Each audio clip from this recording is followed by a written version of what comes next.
बिस्मिल्लाहिर्रहमानिर्रहीम। अस्सलाम वालेकुम। एक्सप्रेस स्पोर्ट्स पेज में मिर्जा इकबाल बेग एक्सप्रेस न्यूज़ के नाजरीन को खुश आमदीद कहता है। अब तो क्रिकेट ही क्रिकेट आने वाली है। 5 अक्टूबर से क्रिकेट का मेला शुरू हो रहा है भारत में और ये मेला 19 नवंबर तक जारी रहेगा, जब आलमी कप क्रिकेट टूर्नामेंट का फाइनल मैच खेला जाएगा।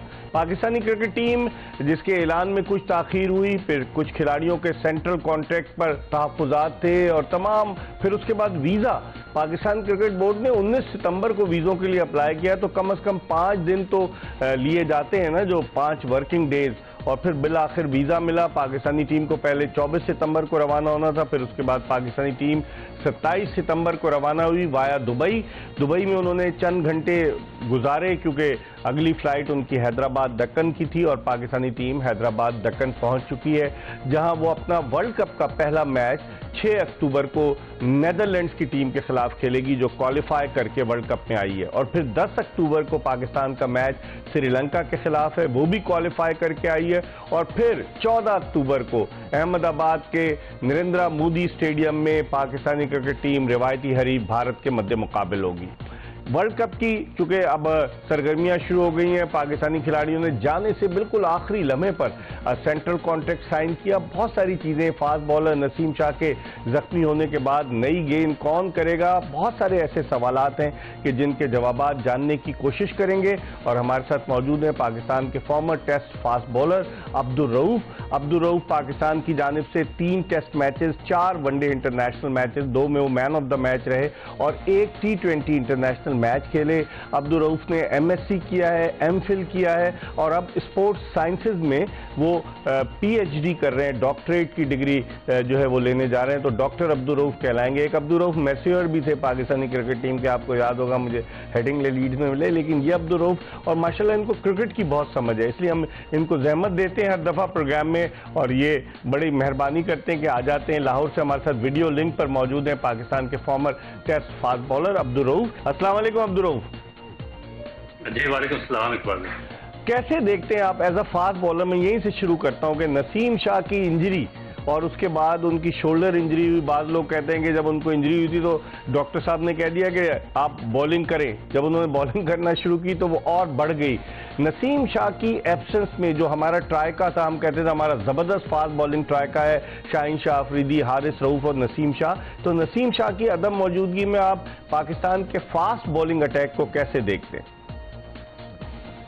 जी बिल्कुल इकबाल भाई, जहाँ से आपने शुरू किया और एक बड़ा डिजास्टर है पाकिस्तान के लिए, क्योंकि जब भी किसी टीम का कॉम्बिनेशन बना हुआ, स्पेशली फास्ट बॉलर्स का, और फास्ट बॉलर्स भी ऐसे जो 140 से 150 के दरमियान में बॉलिंग कर रहे हों, तो वो दूसरी टीम के लिए एक बड़ा टेरर बन जाती है। और पाकिस्तान की जो पीछे कुछ अर्से में विक्ट्रीज थी वो इन्हीं की मरूने मिन्नत थी।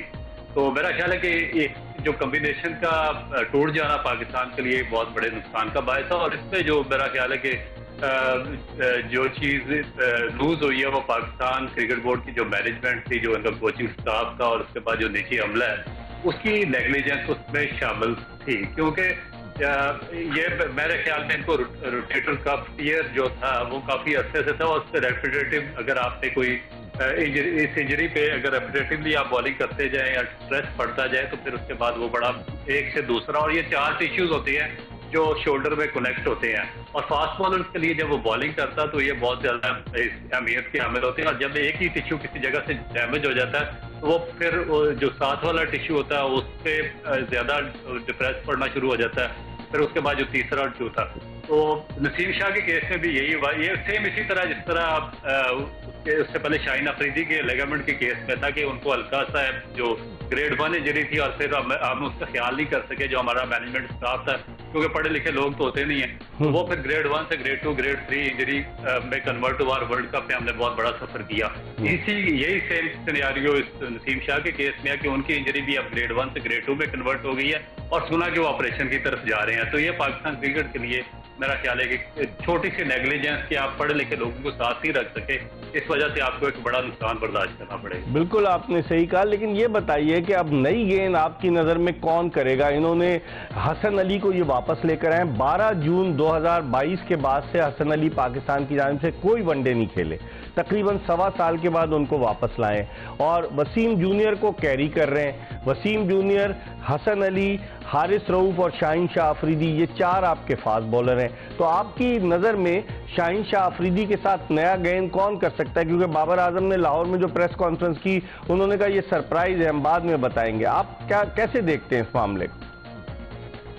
देखिए, मेरा ख्याल है कि इससे पहले आप इमाद वसीम थे, वो काफी हद तक पाकिस्तान का जो नए बॉल का वो था, एक बर्डन था, वो शेयर करते रहे। अब वो भी इस टीम में नहीं है, तो प्रॉब्लम अब ये होगा कि अगर शाहीन अफरीदी के दूसरी टीम 3 या 4 ओवर सर्वाइव करने में कामयाब हुई है, जिस तरह आपने अफगानिस्तान के खिलाफ एक पाकिस्तान का मैच देखा जिसमें उनके ओपनर ने 250 का स्टैंड दिया, और उसके बाद जो इंडिया के खिलाफ पाकिस्तान का मैच हुआ उसमें रोहित शर्मा और शुभमन ने जब उसकी अर्ली 5 ओवर सर्वाइव किए तो उसके बाद 350 रन की एक बड़ा टारगेट खड़ा कर दिया। तो अब हमारे लिए बिलियन डॉलर क्वेश्चन ये है कि शाहीन की अगर नए बॉल के साथ 3 या 4 ओवर कोई भी टीम सर्वाइव कर जाती है, तो उसके बाद अब जो हमारे जो बाकी बॉलर्स हैं वो ना तो मिडल में इतने ज्यादा सक्सेसफुल हैं, क्योंकि हमने पीछे देखा कि जमान खान को भी देखा, वसीम जूनियर को भी देखा, उनका जो नए बॉल का इम्पैक्ट था वो इतना ज्यादा नहीं था, और ना ही वो जो सेमी न्यू बॉल है उसको अच्छे तरीके से यूटिलाइज कर सके, और वो काफी अर्से से बाहर बैठ के वो भी थोड़ा सा रस्टी हो चुके हैं। तो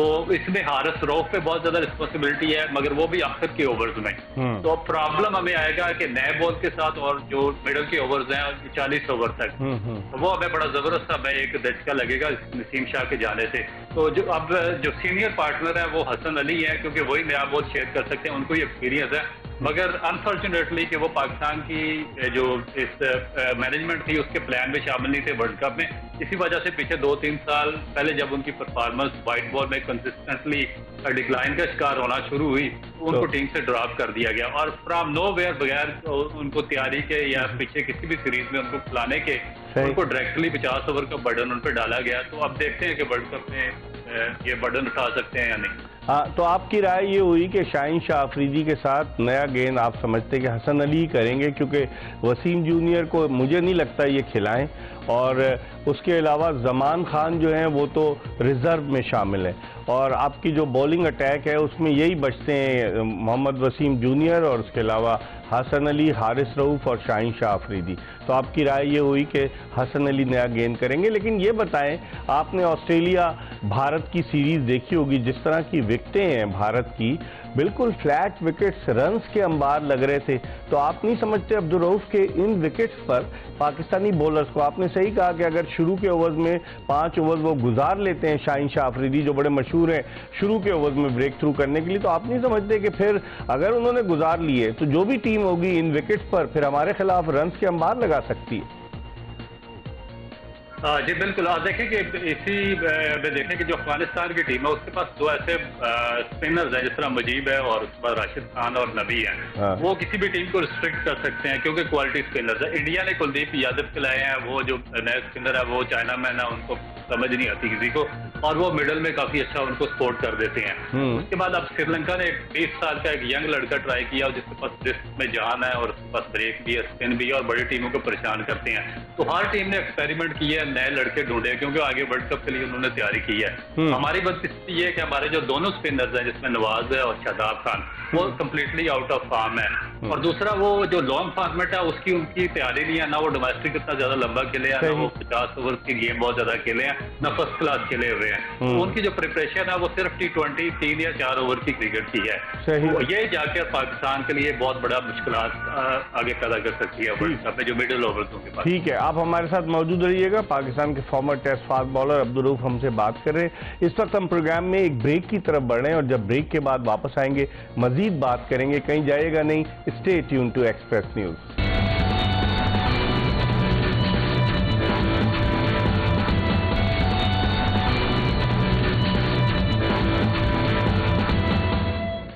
welcome back after the break. आप देख रहे हैं एक्सप्रेस स्पोर्ट्स पेज और हम बात कर रहे हैं पाकिस्तानी क्रिकेट टीम के इम्कानात के हवाले से वर्ल्ड कप में कि पाकिस्तानी क्रिकेट टीम किस तरह की कारकर्दगी पेश करेगी। हमारे साथ मौजूद है वीडियो लिंक पर लाहौर से पाकिस्तान के former test fast bowler Abdul Rauf. Break पर जाने से कबल हम इनसे बात कर रहे थे कॉम्बिनेशन के नया गेम कौन करेगा। अब्दुल रऊफ, अब ये बताएं कि आपने जिस तरह जिक्र किया भारतीय स्पिनर्स का कि कुलदीप यादव है, उसके बाद रविंद्र जडेजा है, अक्षर पटेल है, अगर आप दीगर टीमों को देखें कि श्रीलंका ने अपनी जिस टीम का ऐलान किया है वेलालागे, उनकी जो लेफ्ट आर्म स्पिनर जिन्होंने एशिया कप में अच्छा परफॉर्म किया, उनके साथ थिकशाने। इसी तरीके से अगर आप इंग्लैंड में जाएं आदिल रशीद, मोइन अली। अगर आप न्यूजीलैंड को देखें तो न्यूजीलैंड की टीम में मिचेल सेंटनर और इश सोडी। ऑस्ट्रेलिया को देखें एडम जंपा और एश्टन अगर। अच्छा, फिर उसके अलावा आप जो दीगर टीमें जिनको मैं बात कर रहा हूँ, साउथ अफ्रीका को आप देखें तो तबरेज शमसी और कैशेव महाराज। तो इस लिहाज से अगर देखा जाए तो जो टीमें शरीक हो रही हैं वर्ल्ड कप में वो स्पिनर्स उन्होंने टॉप के रखे हैं। हमारे दोनों स्पिनर्स की कारकर्दगी बड़ी मायूस कुन है। समझते हैं कि इन पर बहुत प्रेशर होगा क्योंकि लोगों का ये ख्याल है कि ये T20 के बॉलर्स हैं, ये T20 खेल कर आ गए पाकिस्तान टीम में। जब 10 ओवर्स कराने होते हैं अब्दुल रऊफ तो इनके लिए मुश्किल होती है। आपकी क्या राय है? इकबाल भाई, ये एक तो जो पाकिस्तान की मैनेजमेंट है उसको जब तक इस चीज की समझ नहीं आएगी कि ये जो तीनों फॉर्मेट है तीनों एक दूसरे से अलग है और इनके स्पेशलाइज जो हमें प्लेयर है वो तैयार करने पड़ेंगे और हर जो फॉर्मेट है उसका स्पेशलाइज प्लेयर अलग होता है और उसके जो कॉम्बिनेशन से वो खेलता है और वो डिफरेंट होते हैं। तो ये पाकिस्तान, ये जो आपने स्पिनर्स गिनवाए जिस तरह मोइन अली है, आदिल रशीद है, इन्होंने बहुत लंबी फर्स्ट क्लास क्रिकेट खेली है और लिस्ट के बहुत बड़े मैचेस खेले हैं। इसके बाद जो महाराज है तबरेज शमसी साउथ अफ्रीका के, एडम जंपा और सऊदी या ऑस्ट्रेलिया है न्यूजीलैंड के, और इंडिया ने जिस तरह 2 जडेजा या कुलदीप यादव हैं, श्रीलंका ने 2 नए इंट्रोड्यूस करवाए हैं। इवन अफगानिस्तान के पास बहुत बेहतरीन, वही अफगानिस्तान में भूल गया अब्दुल रऊफ के राशिद, वो तो नूर अहमद को खिलाते नहीं है। राशिद खान, मुजीबुर रहमान, मोहम्मद नबी, नूर अहमद बाहर बैठता है। बिल्कुल, और नूर अहमद भी इक्वली इतना ही अच्छा स्पिनर, जब उसको चांस मिलेगा तो वो भी अपनी वर्थ साबित करेगा। इनका जो गुड पॉइंट ये है कि ये सारे लंबी क्रिकेट खेलते हैं, 50 ओवर भी कंटिन्यूसली खेलते हैं, डोमेस्टिक भी लंबा खेलते हैं। इनके फर्स्ट क्लास रिकॉर्ड और टेस्ट कैरियर आप उठाकर देख लें तो सब कुछ खेला हुआ। तो जब 50 ओवर का आप खेलते हैं तो फिर उसके लिए आपको एक तो आपकी रिस्ट में जान होनी चाहिए, फिर आपको आपके पास एक्स्ट्रा ऑर्डिनरी, आपके पास वैरायटी होनी, वेरिएशन होनी चाहिए, स्पिन होनी चाहिए, फिर एक डिफरेंट आर्ट आपके पास गुगली या कोई ऐसा आर्ट होना चाहिए जिससे आप रिसीव कर सकें और मिडल में विकेटें लेके दे सकें। हमारा प्रॉब्लम ये है कि शादाब खान डायरेक्ट T20 से हमने पिक किया और नवाज को भी T20 से, और नवाज में थोड़ा सा था कि अर्ली ऑन वो फर्स्ट क्लास खेला हुआ था मगर उसने अपने आप को फर्स्ट क्लास में दोबारा डेवलप नहीं किया, वो अपने आप को T20 क्रिकेट की तरफ ले गया। यही वजह कि ना तो वो स्पिन डेवलप कर सका, ना अपनी रिस्ट में जान डेवलप कर सका और ना ही वो 10 ओवर में पाकिस्तान के लिए विकेट टेकिंग बॉलर बन सका।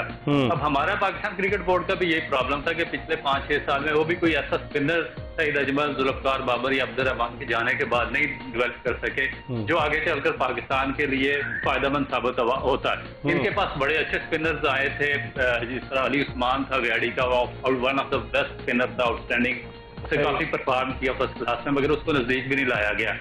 फिर 1-2 साइकोलॉजिकल इश्यू थे, हमारे सियालकोट के थे स्पिनर, वो यंग एज में Pakistan team Hasan Raza Hasan outstanding spinner था मगर उसका थोड़ा सा साइकोलॉजिकल इश्यू था जिसको डेवलप किया जा सकता था अगर कोई पढ़े लिखे कोच साथ होते तो, उसको भी जाया कर दिया गया। एक हमारे बलोचिस्तान से आए थे, मैं उनका भी मुझे नाम नहीं आ रहा, वो नेशनल बैंक से खेलते थे, वो बड़े आउटस्टैंडिंग किस्म के स्पिनर थे, उनको भी डेवलप किया गया। तो वो सारे के सारे जाया हो गए। अब हमारे पास T20 के 2 स्पिनर्स बाकी बचे जिनको हम लेकर वर्ल्ड कप में चले गए और फिर हम एक्सपेक्ट करें कि पाकिस्तान की पूरी कौम इनके लिए दुआ करे कि कहीं अनइंडिविजुअली इनको किसी तरफ से कुछ हेल्प आउट मिले और 1-2 विकेटें मिले और पाकिस्तान को मैच जितवा दें। इस तरह क्रिकेट में मेरा ख्याल है कि होता कम ही है। लेकिन एक चीज है ना कि गोरे कोचेस तो ले आए ना, fast bowling coach Morne Morkel ले आए हैं, बैटिंग कोच एंडियो पोटिक को ले आए हैं, ग्रांट ब्रैडबर्न जो है वो हेड कोच है, डायरेक्टर कम कंसल्टेंट जो है मिकी आर्थर है।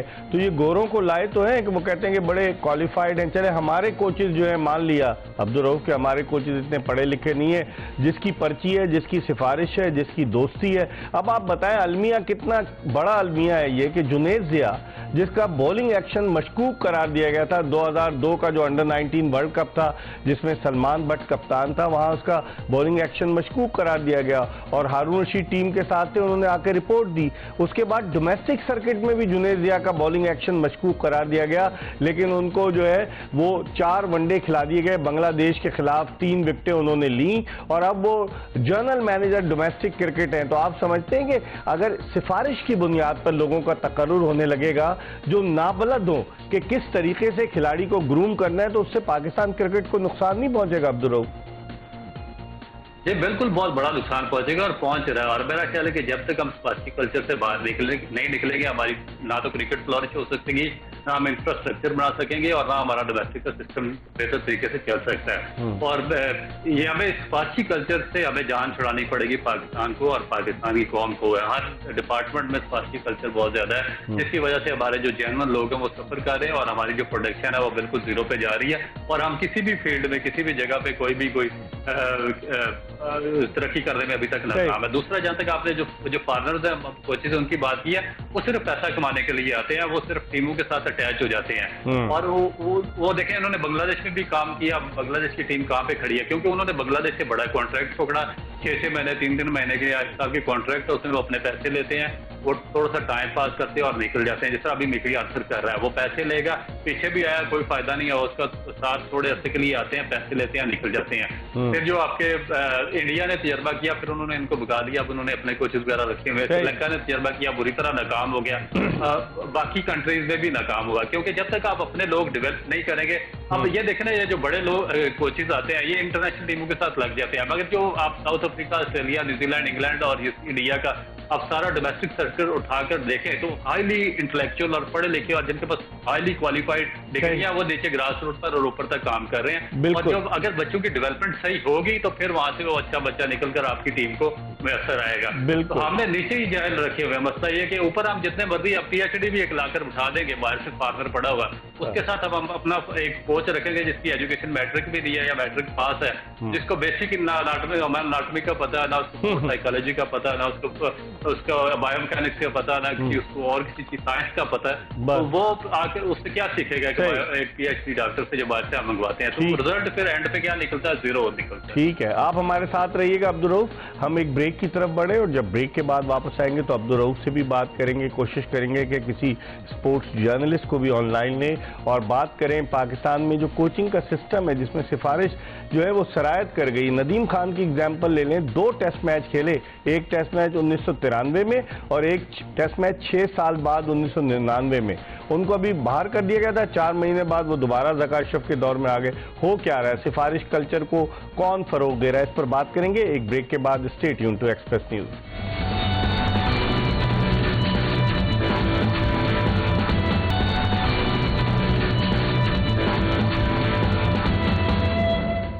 ब्रेक के बाद एक मरतबा फिर एक्सप्रेस स्पोर्ट्स पेज में खुशामदीद। हम बात कर रहे हैं क्रिकेट के हवाले से और वीडियो लिंक पर हमारे साथ लाहौर से मौजूद हैं पाकिस्तान के former test fast bowler Abdul Rauf, जो क्वालिफाइड तरीके से, जिस तरह से उन्होंने MPhil भी किया हुआ है और स्पोर्ट्स मेडिसिन, स्पोर्ट्स में वो जो है ना डिग्री भी ले रहे हैं, मेडिसिन तो नहीं, स्पोर्ट्स में जो है वो PhD की डिग्री के हुसूल के लिए कोशा है। और जो उन्होंने टेक्निकलिटीज़ बताई, जो उन्होंने पॉइंट आउट किया, यकीनन ये पाकिस्तान क्रिकेट के अरबाब इख्तियार के लिए एक लम्हे फिक्रिया है। वरना जो भी जाता है PCB के दफ्तर में, PCB की मैनेजमेंट कमेटी के चेयरमैन उससे कहते हैं हम आपके लिए क्या कर सकते हैं। तो क्या ये एम्प्लॉयमेंट एक्सचेंज है या फिर शहनशाह बाबर की हुकूमत वापस आ गई है? समझ में नहीं आता। इस पर अब्दुल रऊफ से अब बात करते हैं और हमें टेलीफोन लाइन पर ज्वाइन किया है सीनियर, अब तो सीनियर हो गए हैं, senior sports anchor, sports journalist Hafiz Mohammad Imran ने। इनसे भी बात करेंगे। पहले अब्दुल रऊफ से एक सवाल करते हैं। अब्दुल रऊफ, ये बताइए, जो आपने नेशनल क्रिकेट एकेडमी की बात की, तो नेशनल क्रिकेट एकेडमी तो बोर्डिंग एंड लॉजिंग फैसिलिटी का मरकज बनी हुई है। कितने अरसे तक जो पिछली मैनेजमेंट कमेटी थी उसके कई अरकान वहाँ आराम से रहते थे, खाना भी खाते थे। तो दुनिया भर में क्या जो नेशनल क्रिकेट एकेडमीज होती हैं वो इन्हीं पर्पस के लिए होती हैं? जब आपका बॉस कमजोर होगा तो फिर यही होगा ना। पिछली दफा भी इज्जत सैयद थे, उन्होंने कौन सी क्रिकेट खेली हुई थी? वो डायरेक्टर थे, वहाँ गुफ्तन निशिस्तन बर्खास्तन वाली बातें होती थी। क्या कहेंगे आप? देखिए इकबाल भाई, जब तक झूठ बिकता रहेगा सब कुछ चलता रहेगा, और मेरा ख्याल है कि पाकिस्तान का सबसे बड़ा प्रॉब्लम ही झूठ है। आप रमीज राजा जैसे देखिए पढ़े लिखे लोग यहाँ पर आए थे कि मैं बड़ा क्रिकेट को ठीक करने के लिए आया हूँ। उससे पहले नजम सेठी, एजाज भट्ट थे, या इसाद मानी थे, वसीम खान, ये पीछे सेठी थे, या अभी काश रहता। देखिए कि कितने पढ़े लिखे लोग लेके आए हैं। मुझे एक बंदे का नाम बता दे जो कोचिंग फील्ड में या पढ़ा लिखा लेकर बंदा आए हैं। तो जब तक आप झूठ बोलते रहेंगे, आवाम को बेवकूफ बनाते रहेंगे, चीजों को अंडर कारपेट डालते रहेंगे, तो आपकी डेवलपमेंट कैसे होगी? आप अरबों रुपया नेशनल क्रिकेट अकेडमी पर और जो डेवलपमेंट प्रोग्राम लगाते हैं, मगर वो आप पैसे किसको दे रहे हैं? जाहिलों को, जिनकी एजुकेशन मैट्रिक भी नहीं है। तो जो बाकी आपने कंट्रीज की बात की है, जिस तरह इंग्लैंड, ऑस्ट्रेलिया, न्यूजीलैंड, उनके जो कॉन्ट्रैक्ट है उनकी अकेडमीज के, उनकी न्यू साउथ वेल्स यूनिवर्सिटी है उसके साथ है, इंग्लैंड की वॉस्टन की एक बड़ी यूनिवर्सिटी है उसके साथ उनकी अकेडमीज का कॉन्ट्रैक्ट है। वो जो हाईली स्पोर्ट्स साइंसेज में जिन्होंने PhD किया होता है, MPhil किया होता है, स्पेशलाइजेशन की होती है मुख्तलिफ फील्ड में, उनके साथ मिलकर काम करते हैं। यही वजह कि एक कोऑर्डिनेशन डेवलप होता है पढ़े लिखे लोगों का, जो कोचिंग में भी होते हैं, जो यूनिवर्सिटीज में भी होते हैं, जिन्होंने पूरा वर्कआउट किया होता है। फिर वो एक वर्कआउट प्लान बनाते हैं अपने प्लेयर्स का, और उसके बाद जो मिनिमाइज करते हैं, इंजरी रिस्क भी मिनिमाइज करते हैं, फिर उनकी प्रोडक्शन भी बेहतर करते हैं, और उनकी जो फॉल्ट हैं वो दूर करके उनके मेन स्ट्रीम में लाते हैं। तो हमारे बदकिस्मती ये है कि हमारे सिर्फ झूठ बिकता है। झूठ बिकता है। हाफिज इमरान साहब क्या कहेंगे, सच बिकता है या झूठ बिकता है, या लोगों की आंखों में धूल झोंकी जाती है, या ये कहा जाता है मैं आपके लिए क्या कर सकता हूँ? आप भी गए, कुछ आपके लिए भी किया गया कि नहीं किया गया? देखिए बेग साहब, वो जिस काम के लिए लाए गए थे, मेरा ख्याल वो काम तो वो कर रहे हैं और जो भी उनके पास जाता है वो उसको ये कहते हैं कि हम आपको साथ लेकर चलेंगे। बुनियादी तौर पर पाकिस्तान के क्रिकेट का जो इंतजामी मसला है ये हल होने को नहीं है। इसमें आज माजी से ज्यादा लोगों की दिलचस्पियां हैं। आज इस क्रिकेट बोर्ड में माजी से ज्यादा कशिश है। उसकी वजह लीग क्रिकेट है, और लीग क्रिकेट में जितने ज्यादा आप देखें कि मुख्तलिफ लोग इसमें शामिल हुए हैं और इसकी माली हैसियत में इजाफा हुआ है, उसके बाद लोगों की दिलचस्पी बढ़ गई है। लेकिन एक चीज है, कता कलामी होती है, लीग की तारीख तो डिसाइड कर ली इन्होंने नवी PSL की, लेकिन अब ये तो सुना था कि ये कह रहे थे कि भाई गर्मी बहुत होती है, इलेक्शन होंगे तो चलो दुबई कराते हैं, क्योंकि पहले दुबई में होती थी तो फैमिली भी चली जाएगी, बच्चे भी जरा घूम फिर लेंगे, शॉपिंग भी हो जाएगी एहलिया की। तो क्या दुबई जा रही है PSL?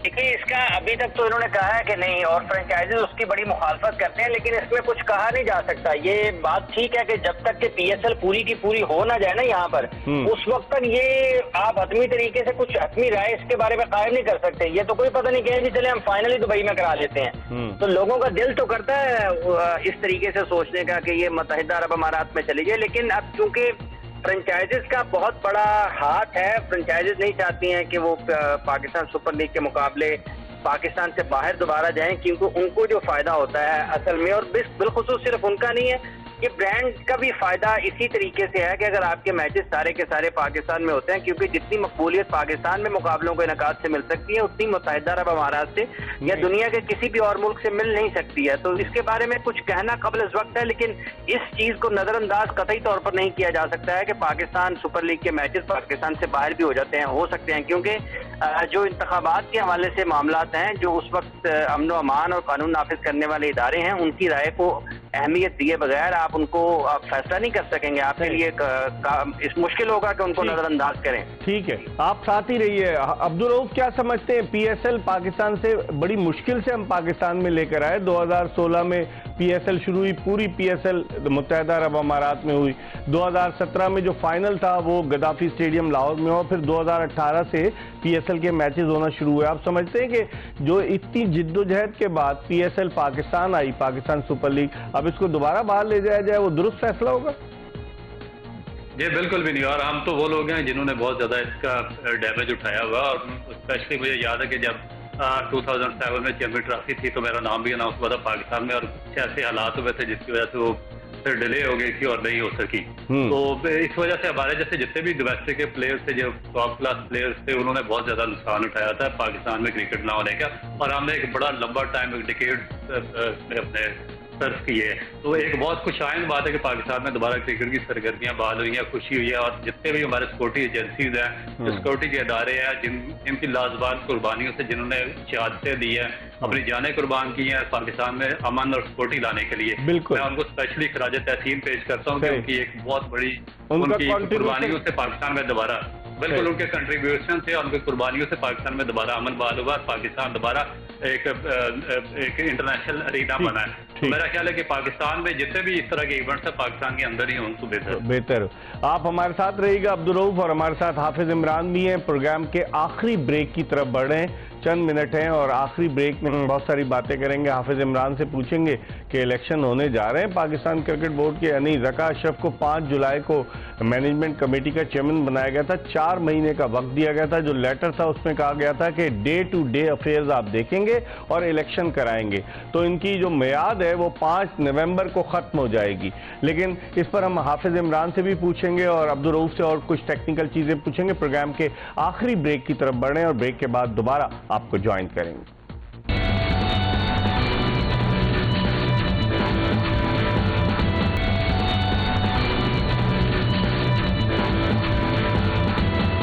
ब्रेक के बाद एक मरतबा फिर खुशामदीद। हम बात कर रहे हैं क्रिकेट के हवाले से और हमारे साथ वीडियो लिंक पर लाहौर से मौजूद हैं पाकिस्तान के former test fast bowler Abdul Rauf, जो स्पोर्ट्स साइंसेज में PhD की डिग्री के लिए जा रहे हैं, MPhil किया हुआ है, MSc किया हुआ है, क्रिकेट को समझते हैं। लेकिन चूंकि वो सलाम करने की अहलियत नहीं रखते PCB के ऑफिशल्स को, तो वही कोचेज आ रहे हैं जो दोस्ती यारी की बुनियाद पर हैं।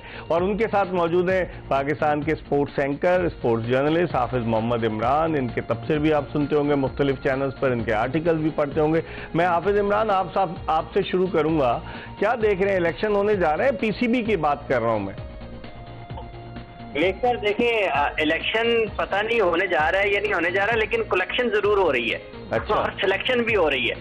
ये देखिए सबसे बुनियादी चीज यही थी कि ज़का अशरफ साहब जब आए थे तो इनको सबसे पहले इलेक्शन करवाना चाहिए था। उसकी वजह ये है कि आपने इस साल बहुत बड़े बड़े अहम फैसले करने हैं। मुख्तलिफ माली जो मामलात हैं PSL के, जो डील्स हैं उनकी, जो भी मुआहदे होने हैं, उनको देखते हुए और फिर जब आपने वर्ल्ड कप में टीम भेजनी है उसको देखते हुए तो सबसे पहली तरजीह ये होना चाहिए थी कि चेयरमैन का इलेक्शन होता और एक बाइख्तियार और आजाद और खुद मुख्तार, और उसके साथ साथ जो मुंतखब चेयरमैन है वो होता। वो के ये एक नाम का मुंतखब होता है, जो इस किस्म का आयन है पाकिस्तान क्रिकेट का बोर्ड का, लेकिन फिर भी एक मुंतखब चेयरमैन का होना जरूरी था। इन्होंने सब चीजों को नजरअंदाज, सिवाय उस चीज के जिसके लिए आए थे कि इलेक्शन की तरफ जाएं या रोजमर्रा के मामलात को चलाएं, उसको छोड़ के इन्होंने तमाम काम शुरू कर दिए हैं। अब पाकिस्तान क्रिकेट बोर्ड एक तरीके से एड हॉक पे चल रहा है कि मैनेजमेंट कमेटी है, 2 महीने का वक्त है, 4 महीने का वक्त है। तो इनको भी जो 4 महीने का वक्त मिला था, तो मेरा ख्याल है ये अब इन्होंने इंतजार कर रहे हैं कि टीम कैसा खेलती है, उसके बाद इनके साथ क्या होता है। लेकिन ये बड़ी अफसोसनाक सूरत हाल है। ये कोई इतनी अच्छी मैनेजमेंट की, इतनी अच्छी इंतजामी चीजें पाकिस्तान क्रिकेट बोर्ड में नहीं चल रही हैं। लेकिन क्या ये बात दुरुस्त है कि ज़का अशरफ साहब को मैनेजमेंट के हवाले से उनके साहबजादे खान मोहम्मद अशरफ की मावनत हासिल है? मैंने एक तस्वीर में देखा,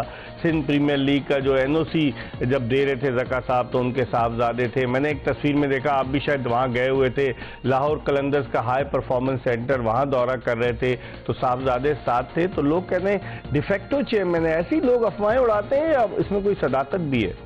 देखिए, ये कुछ लोग इसमें कुछ बढ़ा भी देते हैं ज़ेबे दास्तान के लिए, ये भी हो सकता है। लेकिन जो कुछ लोग मुलाकातें करके आए हैं उनका ये मानना है कि जिन साहब का आपने नाम लिया है उनके साहबजादे भी बहुत सारे अहम मामलात में उनके साथ होते हैं और उनकी मुशावरत को अहमियत दी जाती है।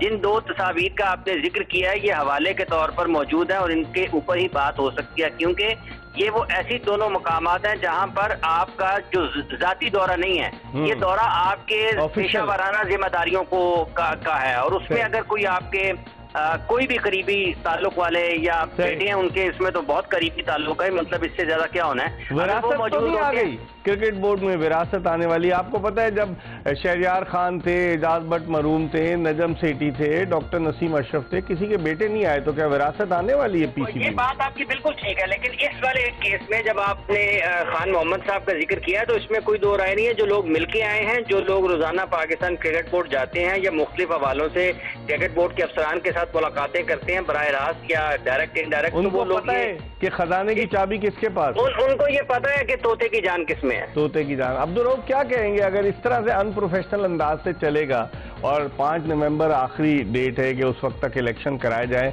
और बाद लोग तो ये कह रहे हैं कि ये कॉन्फ्लिक्ट ऑफ इंटरेस्ट होगा, ज़का अशरफ साहब को ये जिम्मेदारी सौंपी गई है, वो खुद इलेक्शन नहीं लड़ सकते। तो आप जो थोड़ी देर पहले बात कर रहे थे सिफारिश की, इस कल्चर की, तो आप नहीं समझते कि इससे क्रिकेट बजाय ऊपर जाने के नीचे की तरफ आएगी? देखिए इकबाल भाई, ये ना तो पहली दफा हुआ और ना ही आखिरी दफा होना। इससे पीछे जो सेठी साहब थे वो भी यही कर रहे थे, राज साहब भी वही कर रहे हैं। उससे पहले जो सिस्टम चलता रहा, वो एक पीछे म्यूजिकल चेयर चलती रही, वो भी ऐसे ही है। और मेरा ख्याल है कि ये उस वक्त तक चलती रहेगी जब तक आपकी कोई स्टेबल गवर्नमेंट नहीं आएगी। और मेरा ख्याल है कि अगर इलेक्शन करवा भी दे कोई भी आ जाए, तो उस पर जब आपकी कोई स्टेबल गवर्नमेंट, जिस तरह हमारी इलेक्शन कमीशन ने जनवरी के आखिर में ऐलान किया है जो आम इलेक्शन है उनका, उनके बाद अगर स्टेबल गवर्नमेंट बनेगी और उसकी मर्जी का क्रिकेट बोर्ड में बंदा बैठा होगा तो वो उसको एक्सेप्ट करेंगे। अगर ये इलेक्शन करा भी देते हैं और उनकी मर्जी का बंदा नहीं आएगा वहां पर, तो फिर उस पर आपको देखना पड़ेगा, एक लंबी उखाड़ पुछाड़ होगी, क्योंकि पॉलिटिकल इन्वॉल्वमेंट आपका क्रिकेट बोर्ड का हिस्सा है और वो रहती है। आप देखें इमरान खान जब आए थे तो उन्होंने किस तरीके से रिजाइन लिया था, और पूरा क्रिकेट बोर्ड जो 10 दिन पहले सेठी साहब के हाथ पर बैठ कर रहा था, और 10 दिन के बाद जब वो इमरान खान को और उनके पीछे बिल्कुल और लाइन बांध कर उनके पीछे खड़े थे और लेकर आगे एहसान मानी को ले आए, माफ कीजिएगा, एहसान मानी को ले आए, एहसान मानी को, बिल्कुल। और ये आपको जो पॉलिटिकल सिनेरियो उससे बहुत ज्यादा रिलेट है। मेरा ख्याल है कि ये जब तक आपकी स्टेबल गवर्नमेंट नहीं आएगी ये सिस्टम ऐसे ही चलता है। ठीक है, बहुत बहुत शुक्रिया हाफिज इमरान आपका। आप पहले साहिबान कह रहे थे, फिर आपने नाम भी ले दिया, और अब्दुल रऊफ आपका भी बहुत बहुत शुक्रिया। इसके साथ ही एक्सप्रेस स्पोर्ट्स पेज की ये एपिसोड अपने इख्तिताम को पहुंची। इंशाअल्लाह अगर जिंदगी ने वफा की तो अगले शो में फिर आपकी खिदमत में हाजिर होंगे।